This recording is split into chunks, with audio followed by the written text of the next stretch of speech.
cardiovascular system is the focus for our next test.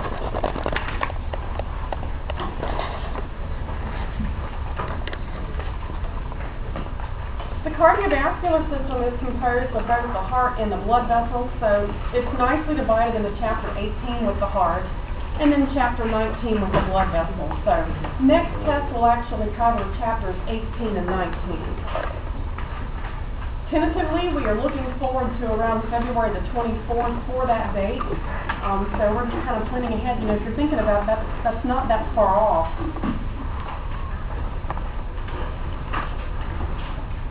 Let me get this started in your course pack. I'm on page 37. And in your textbook, I'm on page 580. Sorry, 36, not 37.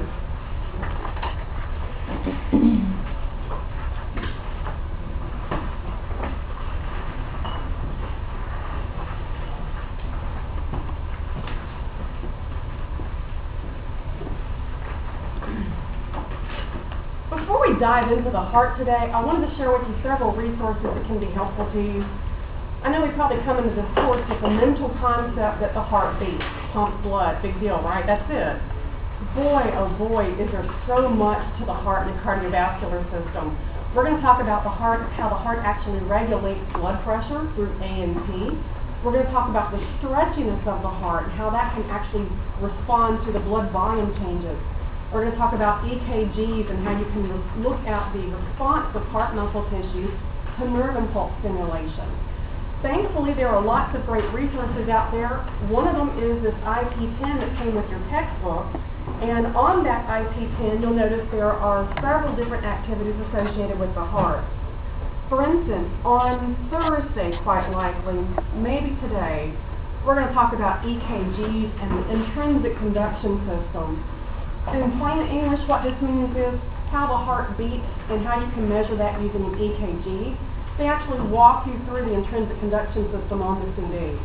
So if you still have this thing around, I'd pull it back out and just work through the cardiovascular system. There's a lot of nice activities on here that can be very helpful for both chapters 18 and 19. They cover both heart and blood vessels on here.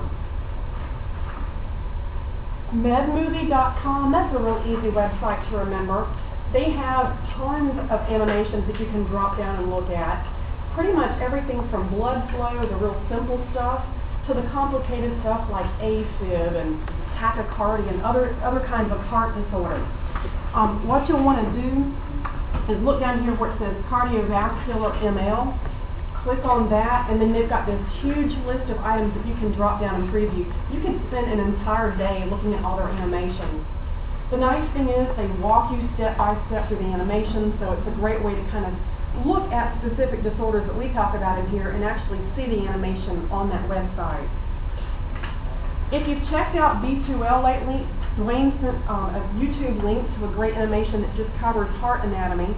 So if you, as you probably know how YouTube works, you get lost and you look up and it's 3 hours later. So there's lots of nice videos out there on YouTube that you might want to look, starting with his on how the heart actually is this structure.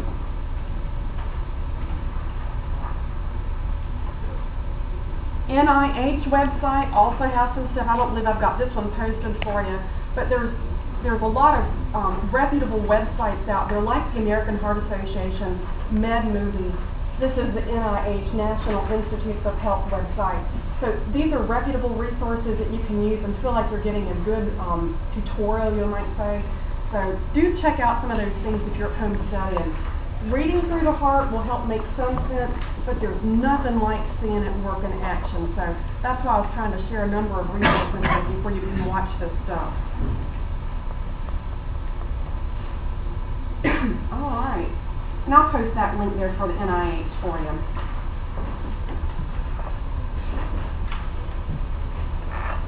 We're going to talk today strictly about the heart and on Thursday, and then like I mentioned next week we're going to try to hit the blood vessels so you can see how they all work together as one system.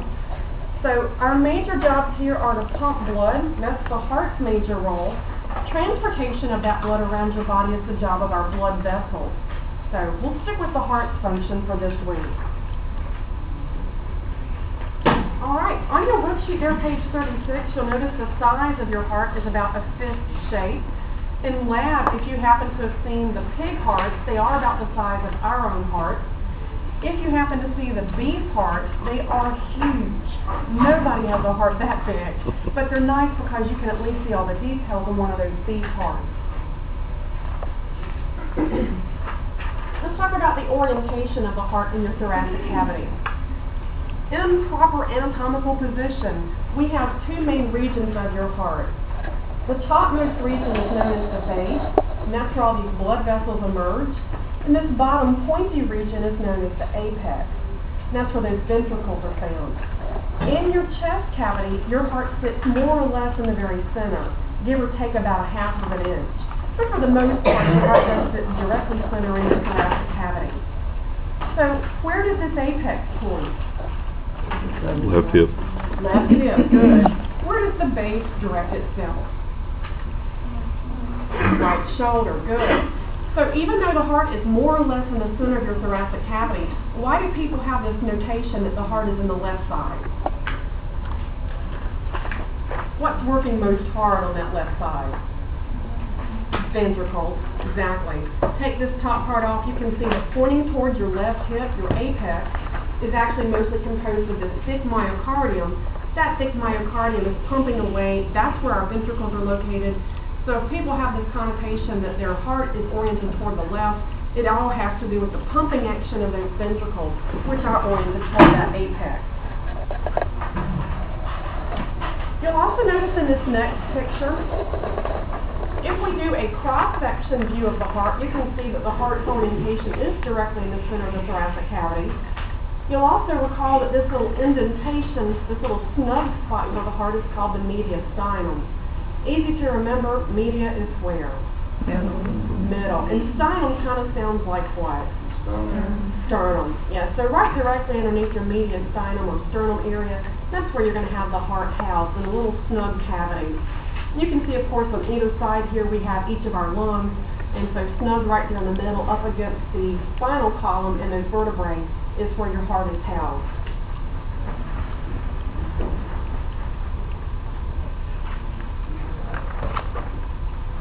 There are a number of layers of membrane that wrap your heart from the outside toward the inside. On your worksheet, I'm going to start you with the very outermost tough covering known as the fibrous pericardium. A lot of these coverings are going to have pericardium as part of their name. So fibrous is actually the outermost, it's the most superficial of the layers covering the heart. When you all were in lab, did you get a chance to look at those hearts? Okay, probably that fibrous pericardium has been removed. If you saw it, it probably looked like dura mater. Do you recall dura mater from the brain? Tough mother, yeah. So it had a tough, leathery, outermost type covering to it. So some of those hearts actually have that fibrous pericardium removed. Come up underneath the fibrous pericardium. Let's go deep toward the heart. We will now encounter a serous membrane. Recall from Bio 210 that serous membranes actually are composed of two layers. The outermost layer is called the what? Parietal, yeah. Outermost is called the parietal. The deepest layer touching the organ is called the visceral. Okay? So, visceral pericardium actually have listed on your worksheet first. What you have to keep in mind is visceral pericardium is the innermost or deepest of the two layers of the serous pericardium. You'll also notice that I have it equals the epicardium. This is confusing because what they've done on your heart is they look at it in terms of membranes. They also look at it in terms of walls or layers. So if you're looking at it in terms of membranes, this innermost layer here is called the visceral pericardium. It's the one that actually directly adheres to the heart itself. But if you're looking at layers or walls, you're actually counting the outermost layer here as the epicardium. I got a different picture I'll show you that'll help make sense of this, because this is kind of a confusing factor here. The outermost layer we remember is the parietal pericardium. It is the superficial most of those two layers. That parietal pericardium comes into contact with your fibrous pericardium. Lost? We'll go back and look at a picture in just a moment. Keeping in mind from Bio 210, what do you find between visceral and parietal? Serous fluid. Serous fluid is actually found between visceral and parietal layers. That serous fluid is there to help do what? Reduce friction. Good. This helps to lubricate around the heart, reduce friction. You might have noticed in this previous picture, things are kind of crowded, and so therefore we don't want the heart beating and moving against the lungs and rubbing them, and we don't also want it rubbing against other types of things in the area like esophagus and trachea. So we're looking at having a lubricating lining on the outside of the heart, and hey, we have it on the lungs as well. Okay, so what I've done for you on this picture is I've kind of blocked off the ones we're talking about in red. So let's work you from the outermost layer to the innermost layer. The most superficial outermost layer or membrane that covers the heart is your fibrous pericardium. Notice out here. We then are looking for the serous pericardium. Notice the next layer we're going to come in contact with is your parietal layer. So from fibrous, now we go to the parietal serous pericardium.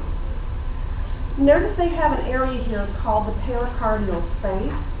In that pericardial space, what is found there? There's your serous fluid, okay? So we come fibrous, parietal pericardium, serous fluid in the pericardial space, come up into the deepest layer. Notice we are now in the visceral pericardium. This layer is in contact with the heart muscle itself. Notice all this red stuff in here, this rather thick meat-looking stuff, is the myocardium. So if we were to work in from that visceral pericardium, that's where we would go next, is into that myocardium, or the heart muscle itself. Now, notice up here that the visceral epicardium or visceral pericardium has an alternate name. They call it epicardium because if you're thinking in terms of epi, myo, and endocardium, it makes sense that way. So, for whatever reason, they've got two sets of terms for the same exact layer, and they're just looking at it from two different perspectives. Whether or not you're dealing with the three major layers, epi, myo, and endocardium, or if we're actually looking at the coverings on the outside of the heart. Want to go through it again, or does this make sense? Go through it again? Okay. Let's talk about the three layers in terms of coverings on the heart. The three coverings start with the outermost. That's your fibrous pericardium. It's the toughest of the layers. Come in a little, one layer deep. We're now going to come into contact with your parietal pericardium. This is one of the two layers of a serous membrane. Next, we encounter the serous fluid, which travels through what they call a pericardial space. And finally, up top, they've labeled for us the visceral pericardium. That is the deepest of the three layers covering the heart. In terms of heart wall itself, or heart layers, we're going to start with that visceral pericardium, but now we're going to change the name. Now we're going to call it the epicardium, because it is the outermost of the three layers of the heart wall itself. Myocardium is next, and then endocardium is the innermost lining on the inside of the heart. So really, if you work it from the outside to the inside of the heart, let's go through number one, fibrous. Number two, parietal pericardium. Number three, visceral pericardium. Number four, myocardium. And finally, number five, endocardium. Notice I didn't actually name epicardium separately because it is not a separate layer here. It is in fact the same layer as your visceral pericardium. Starting to make some sense.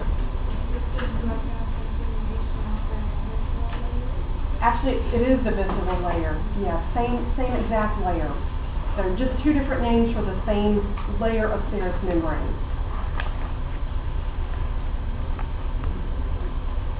Questions? Sure.